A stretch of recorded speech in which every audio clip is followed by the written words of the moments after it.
So that our identify again. All right. It's another brand new day that we have met this morning to have a lecture on our course, Intro to Counseling, or Introduction to Counseling Psychology. We shall discuss the history of counseling psychology. By the end of the interaction, you should be able to appreciate the events that led to the development of counseling psychology in West Africa. You must try to understand the meanings that we attribute to mental illness and their challenges over time. We have to trace the history of counseling psychology in Ghana. Why the study of history of counseling psychology? The field began and developed in response to the current culture that we find ourselves, the policies that we engage in, the economy that we find ourselves, and situations that are new settings. In order for us to appreciate the issues that are current or pertinent in our lives, we try to bring on board what counseling psychology is, so that we could appreciate the diversities that we have in our system or situations that we find ourselves.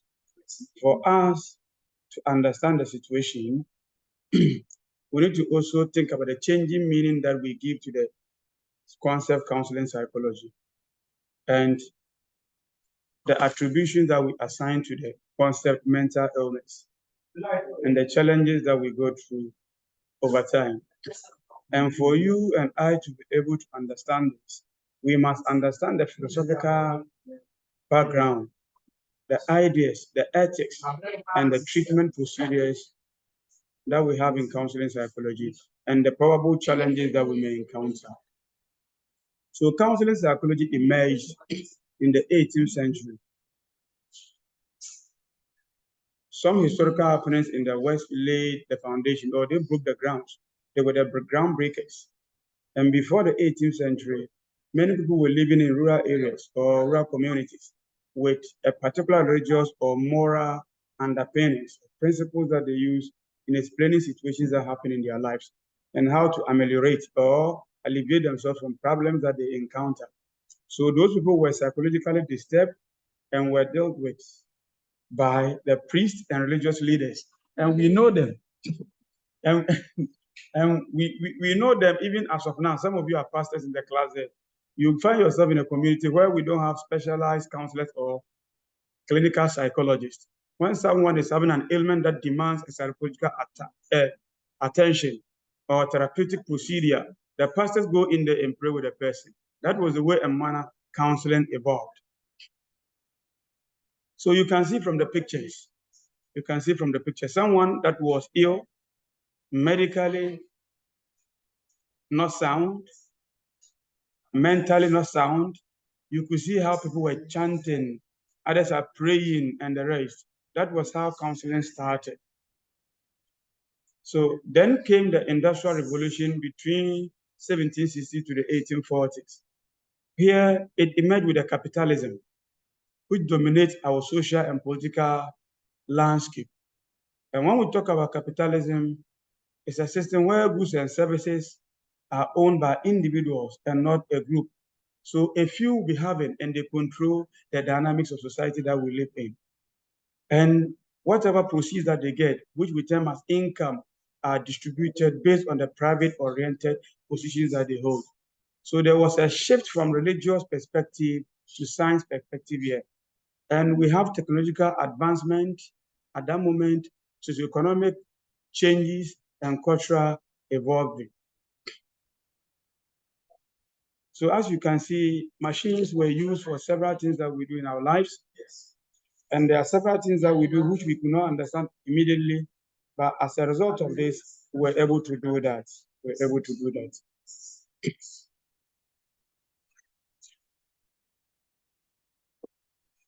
And when we talk about technical, it's about the invention of or bringing on board or being innovative to come up with something that is new that we use, which is mechanical in nature.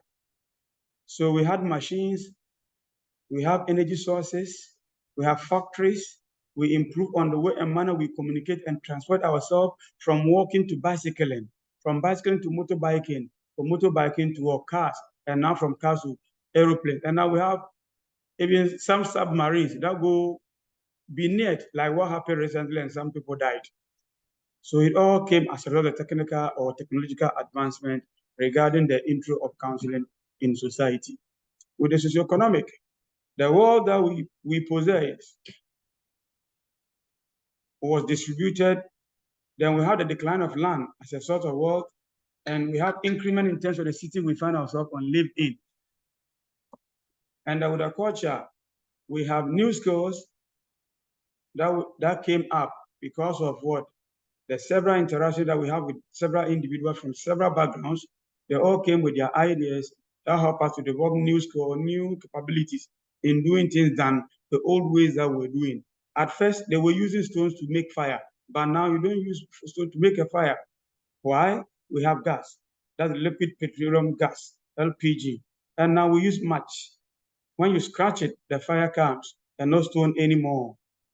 The olden days, even cooking utensils, we could use just an old tree that is dead. We carve it and cook from that. Some even cook from the skin of some animals. From the skin of some animal, they'll put the animal, refuse to take the fur out of it, and put the meat in between and place on the fire. Cover it for some minutes, it is well cooked, and they take it. But now we have silver, stainless steel, and so on and so forth that you use, all are as a result of technological advancement that came alongside counseling was being introduced. So these changes brought a shift in the social and economic life of individuals in terms of the way and manner we think, we act, and feel. Again, there was a psychological shift from a traditional oriented perspective to an inner direction. So there was a transformation of the work structure of individuals, and this created a need for new sources of help, guidance, and support that address the inconsistencies, the confusion, the dilemmas that we experience as individuals or as a group. Within this particular period again, there were a series of fragmentation,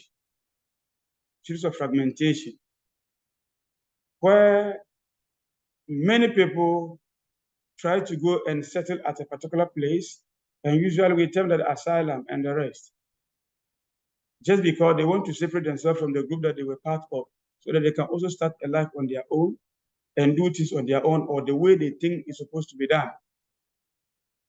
And over the things were done in the way and manner they wanted it.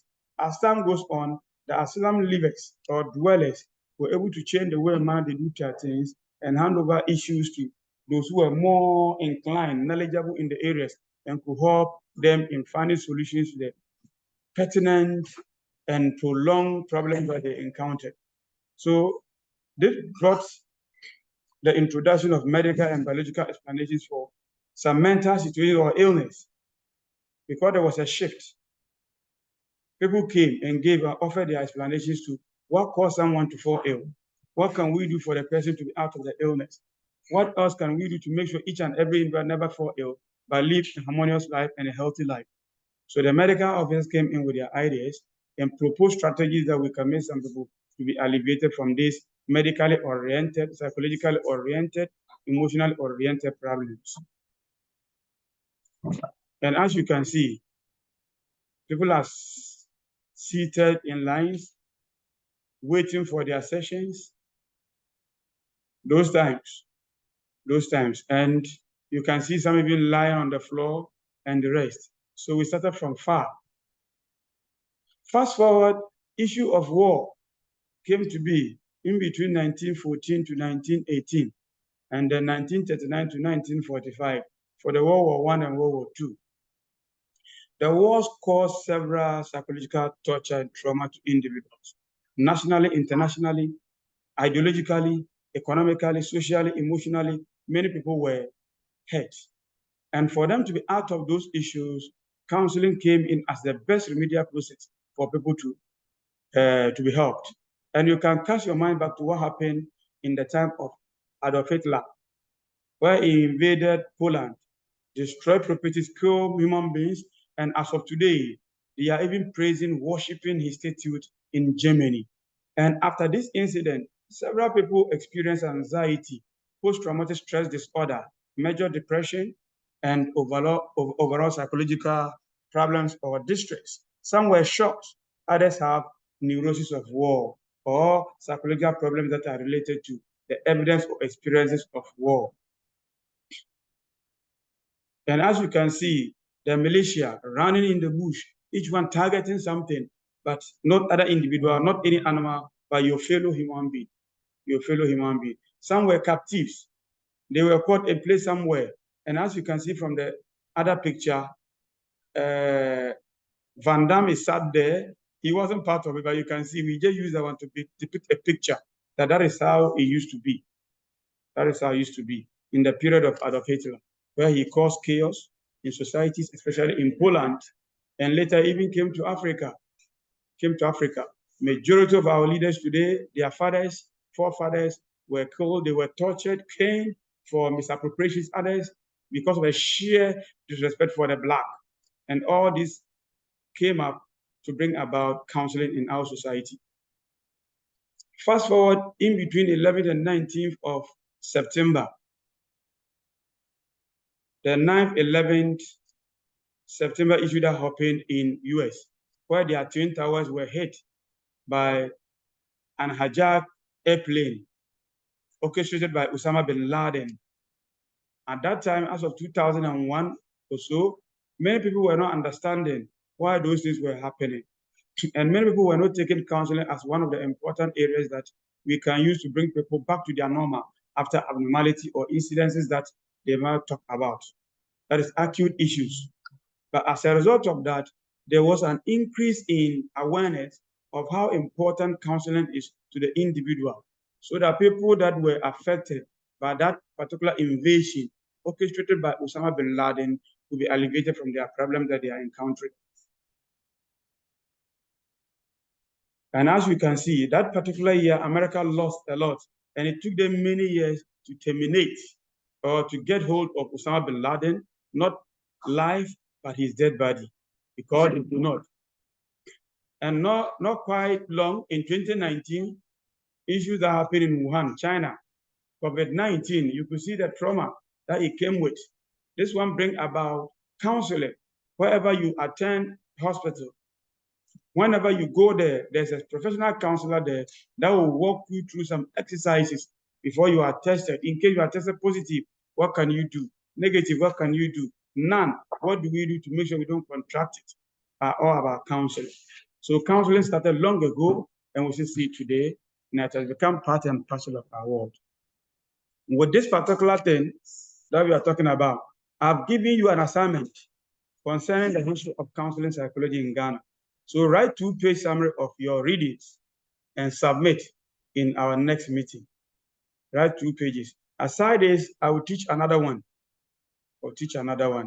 Then we'll end our lecture for today.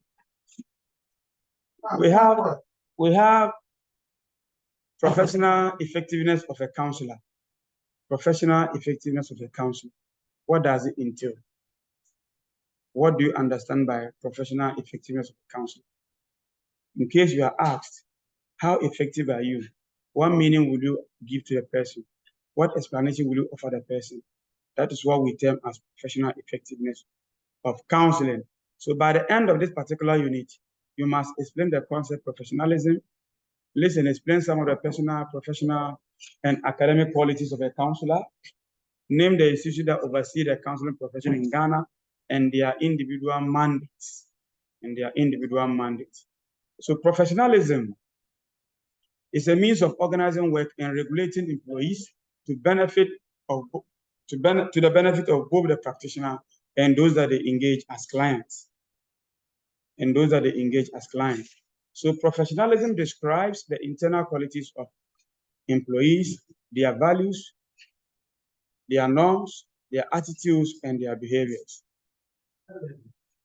Counselors are expected to show and conduct themselves in a way that is professional in nature, whether in practice or when they are engaging their clients. So there are several qualities that we bring on board for you. And every counselor or an aspiring counselor must think about this, must anticipate that, yes, after your training, you should be able to possess at least 80% of these qualities that we are going to outline.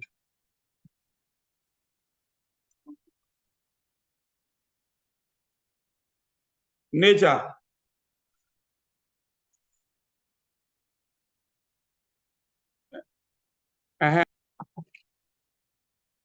So as I was saying, there are several qualities that each and every counselor or an aspiring counselor must possess so that you can function effectively and professionally in your life.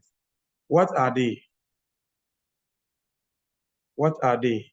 Think about it and give me your views.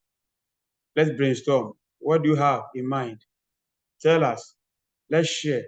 Let's judge. Let's judge so that we can all benefit from that discussion.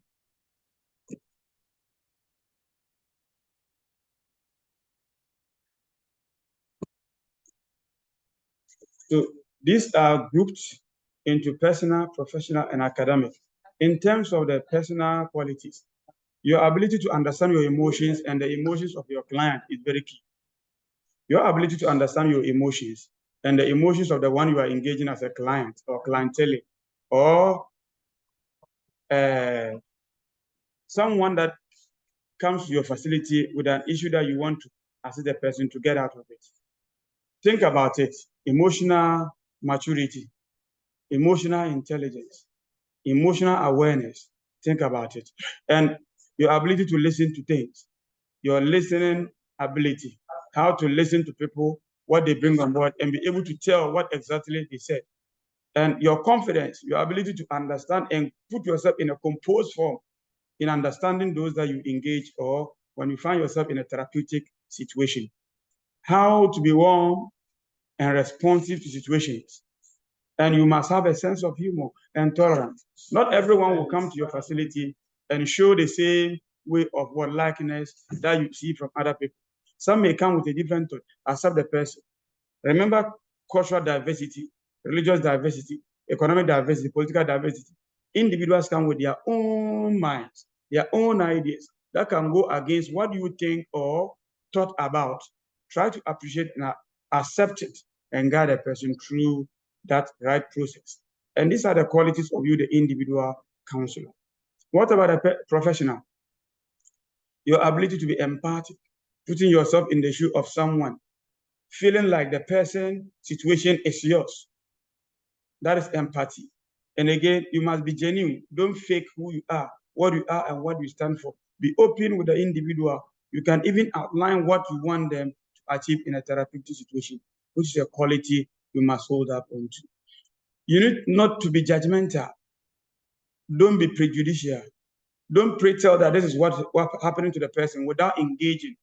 If you try to run that particular conclusion, you may end up even destroying the unity between you and your client. So don't judge. Allow the situation to unfold. And out of that, the two of you take a decision. So don't go into a therapy with a preconceived mind. A woman reports to you, my husband is this. A wife reports to you, my husband is that. Then you're going to run down, listen from the two parties. Then you can come in with your verdict. You don't wait for one person to say, then you add your verdict. If you do that, you are prejudgmental. You must get to know the nitty-gritties of all issues before you talk. Ethical, we have protocols that we follow. There are laid down procedures that we have. In a therapeutic situation, professional-wise, you must go by that. And what are they? What are they?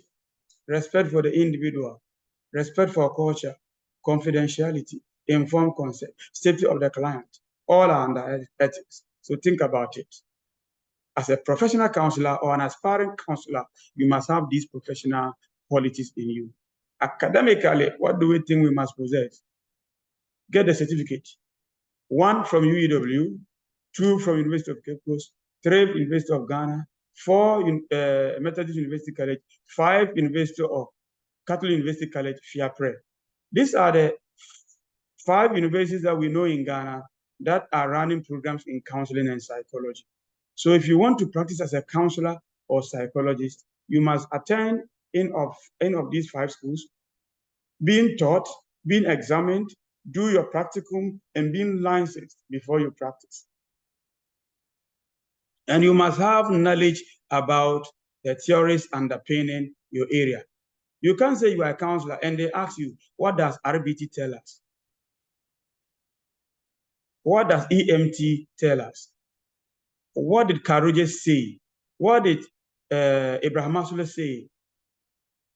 Albert Ellis, what did he say? And you are there. You must have appreciation of all these because they are the, what do you call it? They are the foundations of every professional counselor. And they must tell you how to go over it. Sometimes you can be asked, the psychodynamics, what is their view in counseling therapy? And you are there, you cannot talk about it. So get grounded in those areas, read wide, and be academically oriented in those areas. And the assessment skills. You can't just start a therapy without assessing what exactly is worrying the individual. So it is good for you to appreciate all the assessment procedures and tools that are available for counseling. So when you have a client in your situation, you administer any of them based on whatever the person has said or what do I even say? Or let's say the hint you have of the individual, the hint you have of you give that particular inventory. He gives to you, you try to just see the trend of it. Then you can come up with what exactly you are looking for or what exactly the person is encountering. Then you can start your remedial or therapeutic process from that.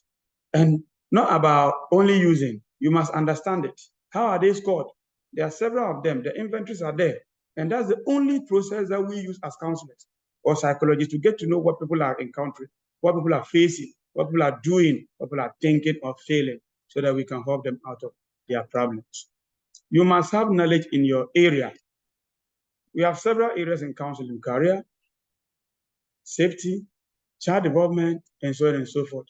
So be well versed in those areas. Once you have learned, you have read, you have been certified in those areas, and you can speak to those areas, there's no way you'll be put ashamed when you engage someone in terms of a problem.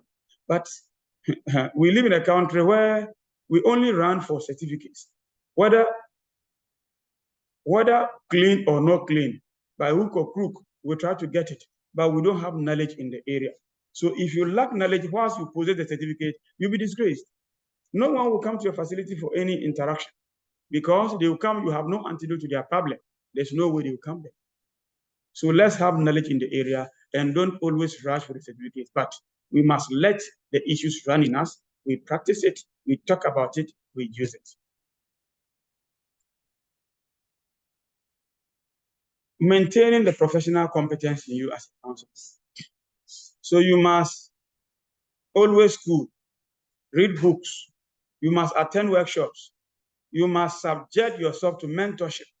So this afternoon, I'm going to share with you, or let's say every week, if God permits, I'll be sharing with you several links or blogs where workshops are organized for people regarding the areas from parenting to mental health, so that you'll be abreast with it and guide yourselves.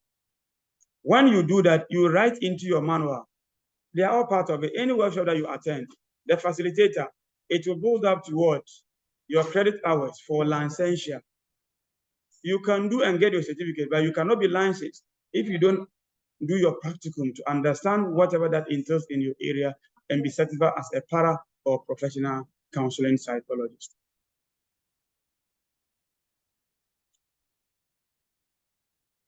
And you must always engage yourself with those who are experienced in the area. We have several people that are teaching you.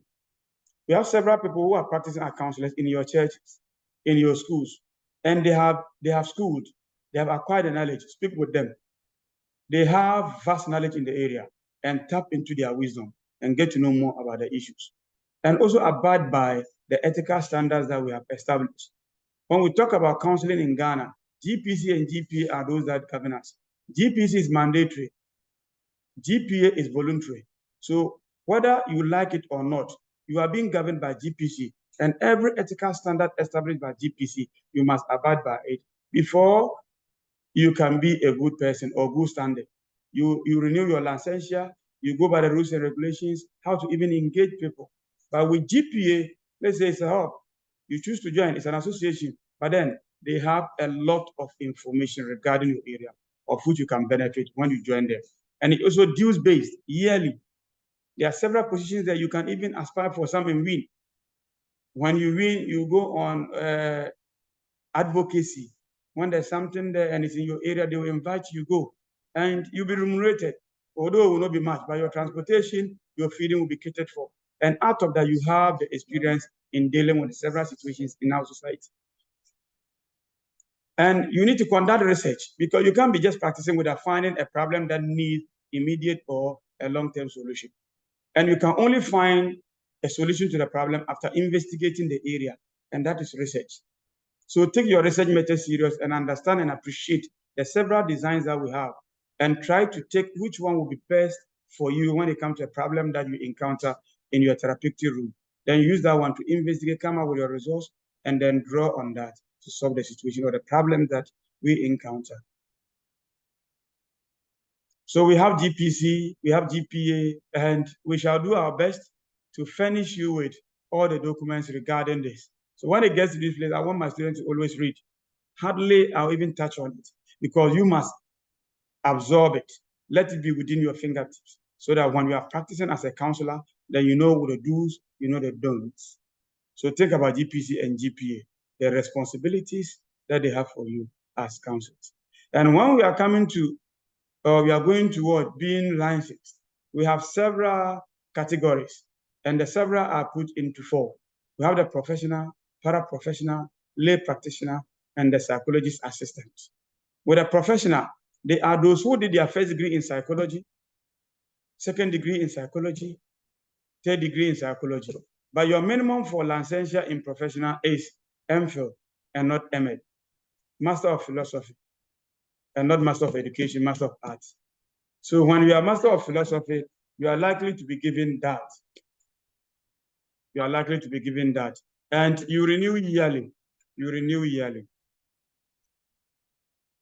So with the professional that I was talking about, you must have no skirt and blouse in terms of your certification. It should be the same area. So we have several areas in psychology: counseling psychology, clinical psychology, educational psychology, measurement and evaluation, child psychology, industrial psychology, and so on and so forth. So assuming you are having any of this as your first degree, your second degree must follow suit, and your third degree must follow suit, so that you can be a professional in the area. That is a requirement from GPC. But if you have a professional requirement from GPC, yeah, if you have counseling psychology first degree, educational psychology second degree, you'll be placed under paraprofessional. It means we're having skirt and blouse. We want a serial line or a linear line in terms of your knowledge, and that's a requirement. So those of us having basic education now reading counseling, or mathematics now reading counseling, when we are going for licensure, they will not give you a professional license. They will give you a para-professional license.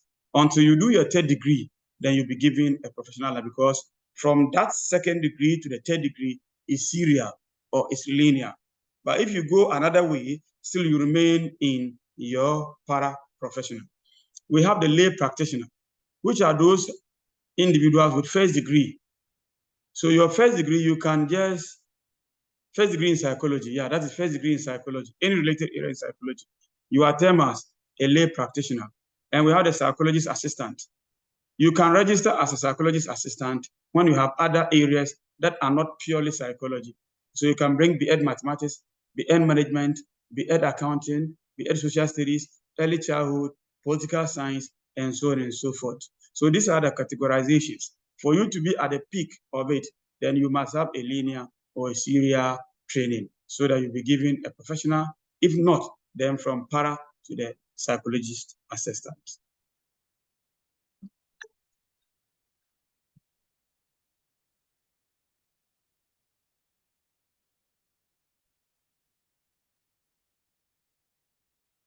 So these are the requirements for the Ghana Psychological Association as well.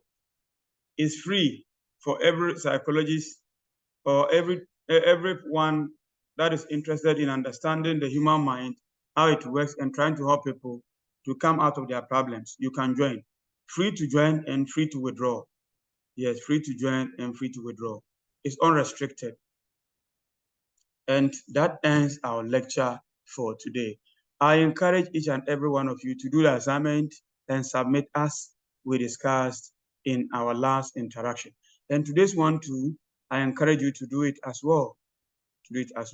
We shall meet in class and start lecturing ourselves on human lifespan development. Have a wonderful moment.